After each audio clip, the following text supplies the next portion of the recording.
திருச்சி மாவட்டம் திருவானைக்காவல் பகுதியில் சாலை மறியலில் ஈடுபட்ட மக்களை அமைச்சர் ரமேஷ் சமாதானம் செய்து வருகிறார்.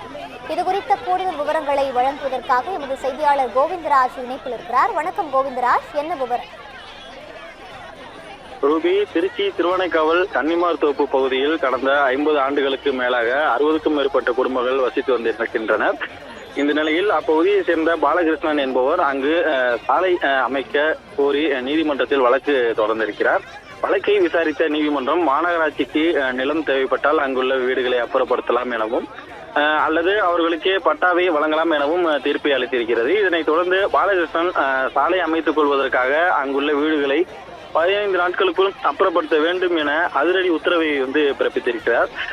கடந்த 50 ஆண்டு காலமாக வாழ்ந்த வீடுகளை 15 நாட்களில் காலி செய்ய வேண்டும் என்ற உத்தரவால் அதிர்ச்சி அடைந்த பாதிக்கப்பட்ட பொதுமக்கள் திருச்சி திருவானைக்காவல் செக் போஸ்ட் அருகில் அமர்ந்து திடீரென மறியல் போராட்டத்தில் ஈடுபட்டனர். இந்த போராட்டம் காரணமாக அப்பகுதியில் போக்குவரத்து கடுமையாக பாதிக்கப்பட்டது. போராட்டம் நடந்து கொண்டிருந்த போது தற்செயலாக வெளியே வந்த இந்து சமய அறநிலையத்துறை அமைச்சர் ரமேஷ் தனது காரில் வந்து கொண்டிருந்த போது மக்களை பார்த்தவுடன் அங்கு காரை நிறுத்திவிட்டார்.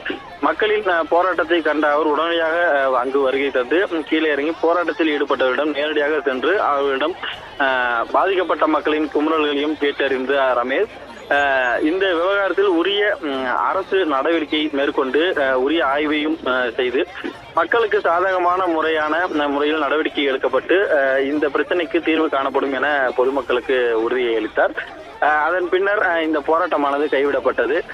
தொடர்ந்து இந்த போராட்டம் காரணமாக அப்பகுதியில் பரபரப்பை ஏற்படுத்தியது. ரூபி, விவரங்களுக்கு நன்றி கோவிந்தராஜ்.